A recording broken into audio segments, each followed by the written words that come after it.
Hello guys, this is अभिषेक। दोस्तों, स्वागत है आप सभी लोगों का मेरे चैनल फिजिक्स फैक्ट बाय अभिषेक सेट में। दोस्तों, जैसा कि आप सभी लोगों का बहुत से लोगों का कमेंट्स आया कि सर केमिस्ट्री की भी वीडियो प्रोवाइड कीजिए, और मैंने भी आपसे एक तरीके से एक वादा किया था कि चलिए फिजिक्स का जैसे ही मुझे लगेगा कि काफ़ी काम हो चुका है मैं आपको केमिस्ट्री की वीडियो भी देता रहूँगा।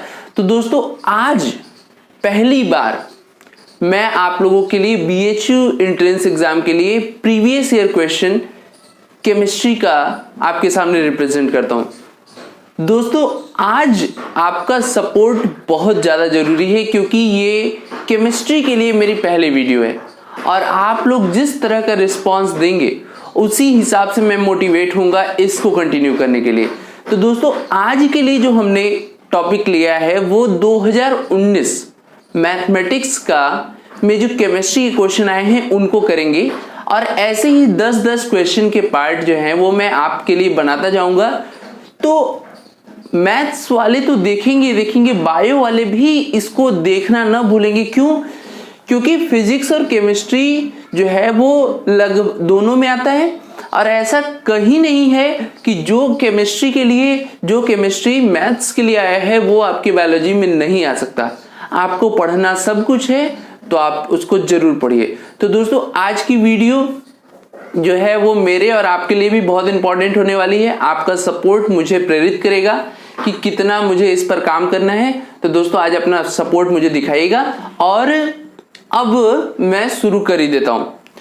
क्वेश्चन है, फॉर एन आइडियल सोल्यूशन, एक आदर्श विलयन के लिए। तो सबसे पहले जानते हैं कि आदर्श विलयन होता क्या है। एक ऐसा सॉल्यूशन जिसके प्रत्येक अणुओं के बीच कोई फोर्स ऑफ अट्रैक्शन न रहे, मतलब ना तो अट्रैक्शन हो ना तो रिपल्सन हो, एकदम नील। ठीक है, फिजिक्स में भी आप पढ़ते हैं कि शून्य संपीडितता और शून्य श्यानता का गुण होना चाहिए, मतलब एक दूसरे के ऊपर ओवरलैप नहीं करना चाहिए, इस तरह से। तो फॉर एन आइडियल सोल्यूशन, एक आदर्श विलयन के लिए डेल्टा H और डेल्टा V की वैल्यू आपसे पूछा है। तो जान लीजिए कि डेल्टा H की वैल्यू इसके लिए होती है 0। क्यों?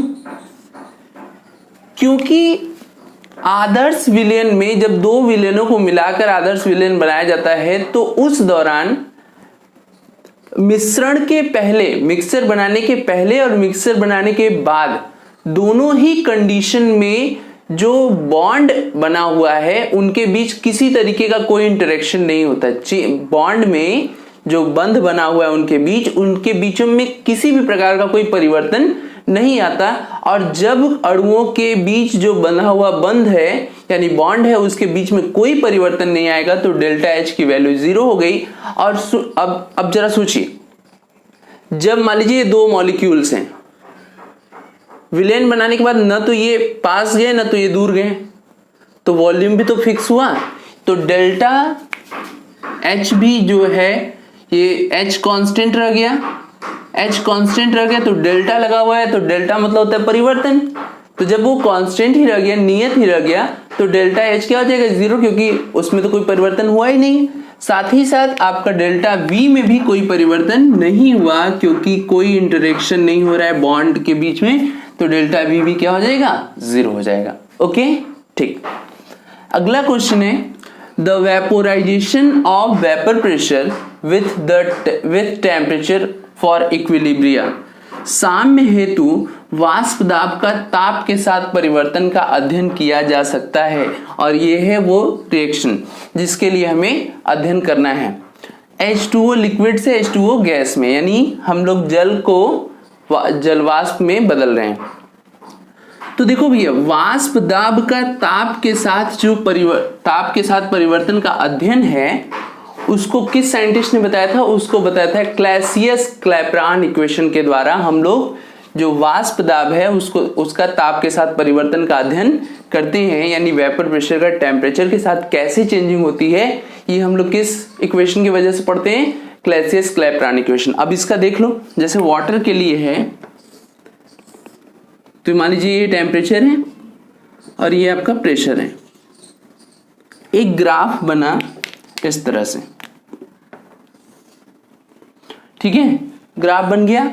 ये आपका ये हिस्सा जो इसके सामने का यहाँ इसके सामने पड़ेगा वो 76 mmHg, वो मैं लिख नहीं पा रहा हूँ, कम जगह है, यानी एक वायुमंडलीय दाब के बराबर जब हम उस पर प्रेशर अप्लाई करते हैं तब तक उसका टेम्परेचर कितना हो जाता है 100 डिग्री सेल्सियस, यानी कि इस दाब तक आते आते जो है वो जलवाष्प में बदलना शुरू हो जाता है। और इसका किस तरीके से पढ़ते हैं, किस इक्वेशन की वजह से, तो वो है क्लैसियस क्लैपेरॉन।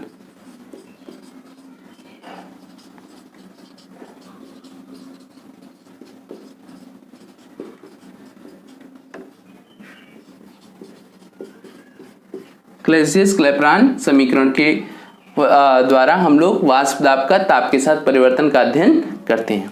अच्छा, क्वेश्चन नंबर 3 है, an aqueous solution whose pH is 0 will be, जलीय विलयन जिसका pH मान 0 है। तो ये आप सब लोग बहुत अच्छे से जानते हैं कि जिस जलीय विलयन का pH मान 7 रहेगा वो रहेगा उदासीन,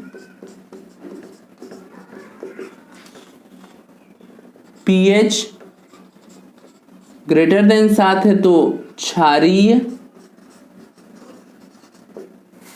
और pH लेस देन 7 है तो अम्लीय। अब भाई जीरो जो है, जो जीरो है वो तो 7 से कम ही है, तो 7 से कम है तो वह किस नेचर में जाएगा, अम्लीय हो जाएगा वो विलयन, वो जलीय विलयन जिसका pH मान 7 से कम है वो कैसा बिहेव करेगा, अम्लीय। ओके, चलिए अब नेक्स्ट क्वेश्चन देखते हैं। क्वेश्चन नंबर 4 है, the T half of a reaction is doubled as the initial concentration is doubled. The order of reaction is, किसी अभिक्रिया का प्रारंभिक सांद्रण दोगुना बढ़ाने पर उसका T हाफ दोगुना हो जाता है, अभिक्रिया की कोटि होगी।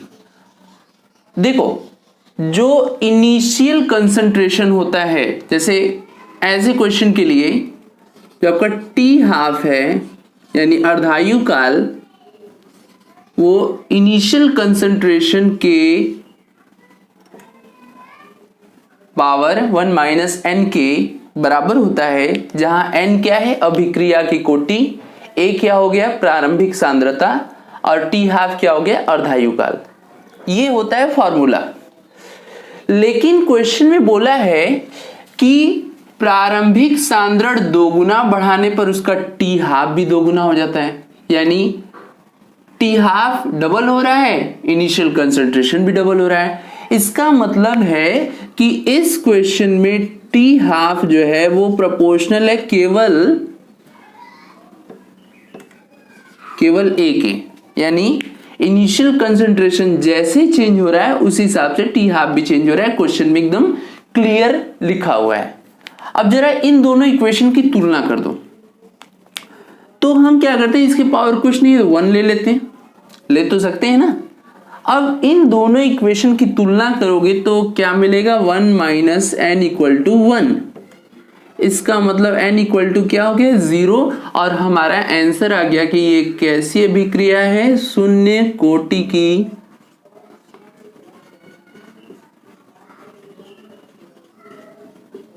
अभिक्रिया है, शून्य कोटि की अभिक्रिया है, मतलब 0th ऑर्डर ऑफ रिएक्शन है। ठीक है, क्लियर है। ये फार्मूला होता है। हमारे क्वेश्चन में कहा है कि जितना अर्धायु काल जिस हिसाब से चेंज हो रहा है उसी हिसाब से कंसंट्रेशन भी चेंज हो रहा है। प्रारंभिक सांद्रण दोगुना कर दो तो T हाफ भी दोगुना हो जा रहा है। इसका मतलब है कि ये डायरेक्टली इसके प्रोपोर्शनल है। प्रोपोर्शनल है तो हमने क्या किया, पावर 1 लगाने से तो कोई दिक्कत है नहीं, फिर पावर को इक्वल दिखा के काम खत्म कर दिया। ओके, नेक्स्ट क्वेश्चन है, corrosion is an example of, संक्षारण उदाहरण है। तो कोरोजन का जो सबसे बेहतर और वेल नोन एग्जाम्पल है वो है रस्टिंग ऑफ आयरन, यानी लोहे में जंग लगना। अब जरा मैं आपको लोहे में जंग लगना समझा देता हूं क्या होता है। जब आप किसी आयरन सब्सटेंस को, लोहे के पदार्थ को, नमी और एयर के प्रेजेंस में खुला छोड़ देते हैं नमी और एयर के प्रेजेंस में खुला छोड़ देते हैं तो वहां क्या हो जाता है, उस पर एक ब्राउन कलर का लेयर जम जाता है, जिसको हम लोग क्या बोलते हैं, जिसको हम लोग बोलते हैं कि ये क्या है, जंग है। ठीक है, ओके। तो उसमें क्या होता है, उसमें आपका जो Fe है, जैसे यहां देख लीजिए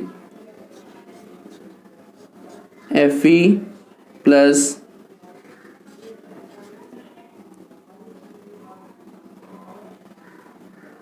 थ्री कर लीजिए और इसको कर लीजिए 2 और आपका ये हो गया XH2O, मतलब वाटर का कुछ मोल। तो ये हो जाता है Fe3O4.X2XH2O। इस तरह से इसका मतलब है, जो छोड़िए हटाइए, खाली XH2O रख दीजिए। इसका मतलब है कोरोजन कब होता है, जब एयर के प्रेजेंस में उसका ऑक्सीडेशन होता है। तो इसका आंसर क्या हो जाएगा, ऑक्सीकरण या ऑक्सीडेशन। तो corrosion is an example of oxidation या ऑक्सीकरण। ओके, नेक्स्ट क्वेश्चन है द एडियाबेटिक प्रोसेस इज, रुद्धोष्म प्रक्रम है। तो देखो रुद्धोष्म प्रक्रम में क्या होता है कि न तो सब्सटेंस से हीट बाहर जाती है और न ही हीट अंदर आती है, न तो निकाय की ऊष्मा वातावरण में जाती है, न तो वातावरण की ऊष्मा निकाय में आती है। ठीक है, एडियाबेटिक प्रोसेस में ये होता है। और जब तक हीट का चेंजिंग नहीं होगा, यानी हीट का चेंज नहीं होगा, तब तक एंट्रोपी में कोई चेंज नहीं होगा। किसी भी सब्सटेंस में जो एंट्रोपी है वो उसके डिसऑर्डर की माप होती है। तो जब तक हीट में चेंजिंग नहीं होगा, उसके एंट्रोपी में कोई परिवर्तन नहीं होगा, तो हम कह सकते हैं कि adiabatic process is iso entropic, यानी सम एंट्रोपिक है, सम एंट्रोपिक परिवर्तन है। ओके, क्लियर है। चलिए तब नेक्स्ट क्वेश्चन देखते हैं। क्वेश्चन नंबर 7 है the orbital angular momentum of an electron in 2s orbital is, 2s कक्षक के इलेक्ट्रॉन का कक्षीय कोणीय संवेग है। तो ये क्वेश्चन है, ऑर्बिटल एंगुलर मोमेंटम पूछ रहा है इलेक्ट्रॉन का 2s ऑर्बिटल में। तो पहले ये जान लीजिए कि ऑर्बिटल एंगुलर मोमेंटम का फॉर्मूला क्या होता है, L प्लस 1 और ब्रैकेट के बाहर, रूट के बाहर h/2π। ओके, अच्छा 2s के लिए क्या होता है, फॉर 2s L क्या है, देखो सबसे पहले 2s के लिए देख लेते हैं। L की वैल्यू होती है 0, L की वैल्यू होती है 0। अब L है क्या, तो L है एजीमुथल क्वांटम नंबर, यानी हिंदी में बात करें, हिंदी में इसको कहते हैं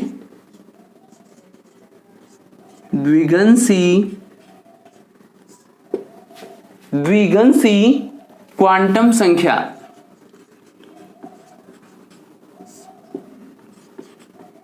द्विगंशी क्वांटम संख्या। अब भाई ये है फार्मूला आपका मोमेंटम का और L की वैल्यू दे रखी है, तो हम यहां पुट कर देते हैं। मान लीजिए कि इसको P से दिखा देते हैं, चलिए दिखा देते हैं। अब इसमें क्या हो गया, 0 प्लस 1 और h/2π, h/2π, और ये सब के सब हो जाएंगे 0। ठीक है, अब क्वेश्चन नंबर 8, ये मैं आप लोगों के लिए दे रहा हूं क्योंकि ये आसान सा क्वेश्चन है और आप सभी लोग इसका कमेंट सेक्शन में आंसर जरूर देंगे। Which of the following radioisotopes is used in the treatment of cancer? निम्नलिखित में से किस रेडियो आइसोटोप का प्रयोग कैंसर के उपचार में किया जाता है? ऑप्शन है कोबाल्ट 60, रेडियम 226, सोडियम 24 और कार्बन 14। तो ये 4 ऑप्शन है, इसमें से जो सही होगा उसको आप कमेंट सेक्शन में जरूर लिखिएगा और मुझे भी पता चलना चाहिए कि आप लोगों को कुछ आ जा रहा है इससे। ओके, अब question number 9, calculate the enthalpy of formation of ethylene from the following data. निम्न आंकड़ों में से एथिलीन के गठन की इंथैल्पी की गणना कीजिए।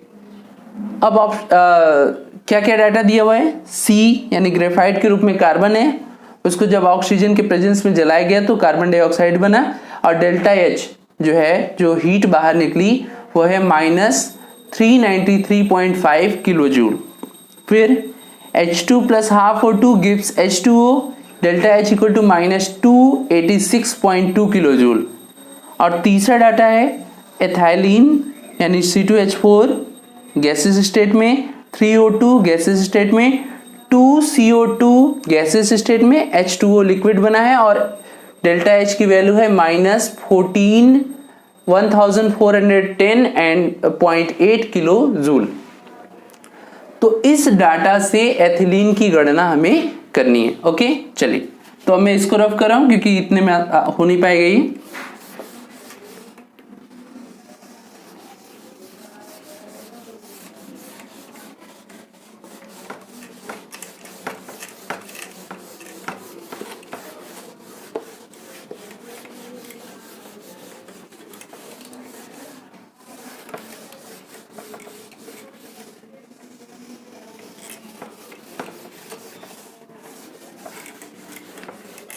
एक काम करते हैं, इसको इक्वेशन 1, इसको इक्वेशन 2 और इसको इक्वेशन 3 सपोज कर लेते हैं। फिर करना क्या है, सुनिए ध्यान से। इस इक्वेशन में 2 का मल्टीप्लाई कर दीजिए, इसमें 2 का मल्टीप्लाई करके इससे माइनस कर देना है। ठीक है, चलिए करते हैं। इसमें करेंगे, अब ये सब नहीं लिखेंगे, अब जनरल चीज लिखेंगे।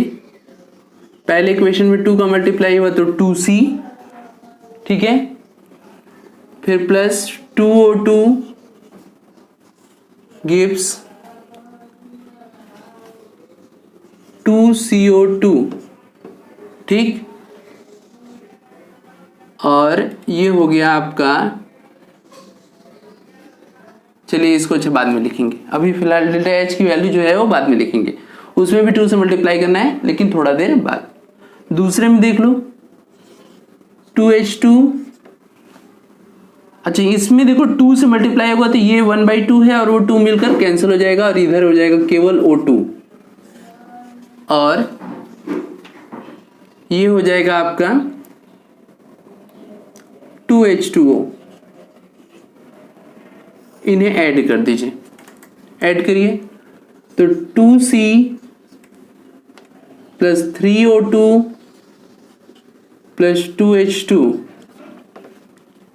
gives 2CO2 plus 2H2O।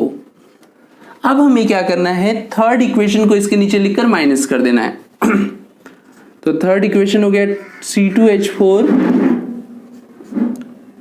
और माइनस है चूंकि, तो -3O2 gives -2CO2 -2H2O, ठीक है, -2H2O। यहां भी, यहां 2 है, ठीक है। अब क्या करना है, देखिए इसको करिए सॉल्व। तो ये कैंसिल हो गया और आपका CO2 से CO2, H2O से H2O कैंसिल हो गया। इधर हो गया 2C प्लस 2H2 और ये माइनस उधर जाके प्लस हो जाएगा और ये हो जाएगा C2H4 और ये आपका देखिए ये हो गया ना 2C H4 H4। तो बेसिक कॉन्सेप्ट ये था कि हमें इस तरह से लाना है, लेकिन अब काम क्या करना है, ये देखो, ये इसको माइनस किए थे ना, इस थर्ड इक्वेशन को फर्स्ट इक्वेशन से माइनस किए थे। तो पहले क्या हुआ कि 2 इंटू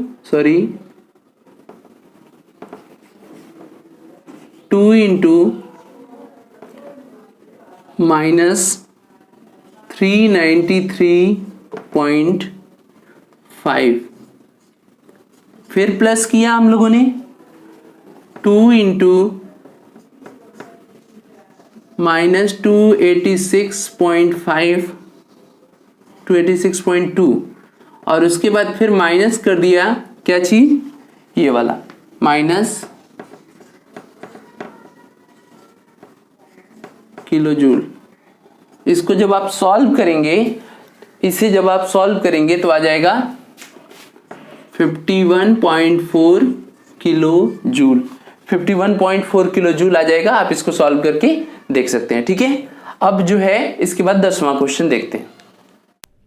क्वेश्चन नंबर 10 है, the EMF of the cell Zn/Zn+2 0.01 molar Ag plus 0.1 m/Ag with standard potential of Ag, Ag plus and Zn, Zn+2, half cell of 0.80 volt and minus 0.76 volt respectively. Cell का EMF Zn, Zn plus 0.01 m Ag के साथ Ag, Ag plus तथा Zn, Zn+2 की मानक क्षमता 0.80 volt और minus 0.76 volt है, आधे सेल की क्रमशः। तो भाई देखो, इस क्वेश्चन को मैंने पहले से ही सॉल्व करके रखा है। क्यों? क्योंकि इसको एक एक चीज सॉल्व करेंगे वीडियो लंबी हो जाएगी और कंफ्यूजन भी होगा, तो इस वजह से मैं सॉल्व कर दिया हूं। अब आपको समझा देता हूं। इसमें Ag का जो है वो दे रखा है 0.80 वोल्ट और Zn का 0.76 वोल्ट दिया हुआ है। रिएक्शन क्या है, Ag में जब एक Ag प्लस है यानी एक इलेक्ट्रॉन की कमी है, उस एक इलेक्ट्रॉन को जब इसको दे देंगे तो वो एक्वा सोल्यूशन से Ag सॉलिड में हो जाएगा और उसका हो जाएगा रिडक्शन, Ag में रिडक्शन हो जाएगा। Zn 2 इलेक्ट्रॉन लेकर जो है वो Zn सॉलिड बना रहा है, लेकिन इसका हो रहा है ऑक्सीडेशन। क्यों हो रहा है? क्योंकि Zn has weaker reduction potential, therefore it will oxidise. इसका रिडक्शन पोटेंशियल क्या होता है, बहुत कम होता है, बहुत कमजोर होता है, वीक होता है, यानी इसका जो है अपचयन विभव वह बहुत कमजोर होता है। इस कारण इसका रिडक्शन न होकर ऑक्सीडेशन हो जाता है और ये बदल जाता है Zn में। फिर हमने क्या किया, हमने इस चीज को ऐसे का जैसा का तैसा उतार दिया और इसका जो है इसका पक्षांतर कर दिया, मतलब इसको जो है इंटरचेंज कर दिया आगे पीछे। तो Zn इधर आ गया और ये पूरा हिस्सा उस तरफ चला गया, और चूंकि जब इसका इंटरचेंज हुआ है, ठीक है, रिवर्स हुआ है, तो ये माइनस से बदल के हो जाएगा प्लस में। अब इसको ऐड कर दीजिए, ऐड करने के बाद यहाँ से आ जाएगा Ag प्लस और एक इलेक्ट्रॉन, इधर से Zn, इधर से Ag और Zn+2 2 इलेक्ट्रॉन। हमें क्या करना है, इलेक्ट्रॉन को बैलेंस करना है, तो 2 से मल्टीप्लाई कर दिया ऊपर वाले में। ऊपर वाले में 2 से मल्टीप्लाई करेंगे तो देखो 2Ag, 2 इलेक्ट्रॉन, इस 2 इलेक्ट्रॉन से कैंसिल हो जाएगा, यहाँ 2Ag आ गया 2Ag प्लस से, और यहाँ से 2Ag आ गया, और Zn को जिसका तस रख दिया। सॉल्व करने पर हमारा पता चला कि आयन जो इसका पोटेंशियल है, जो क्षमता है उस हाफ सेल का, वो कितना आ गया, प्लस 1.56 वोल्ट। ओके, क्लियर है? आप इसको नोट कर सकते हैं वीडियो पॉज करके। फिर उसके बाद जो है तो आप इस तरह से हम लोग का 2019 में पूछे गए BHU BSc में केमिस्ट्री के क्वेश्चन का पहले 10 क्वेश्चन हमने सॉल्व किया है। दोस्तों, आप सभी लोगों को इस वीडियो का ढेर सारा समर्थन मिले और इस वीडियो को आप लाइक करिएगा, दोस्तों में शेयर करिए, और हम जल्द ही मिलते हैं अगले 10 क्वेश्चन के साथ आपके, और हम पूरी कोशिश करेंगे कि एग्ज़ाम के पहले तक आपका ये जो सिलेबस है वो कंप्लीट हो जाए और आपको काफ़ी बेहतर इसमें मदद मिले। Thank you.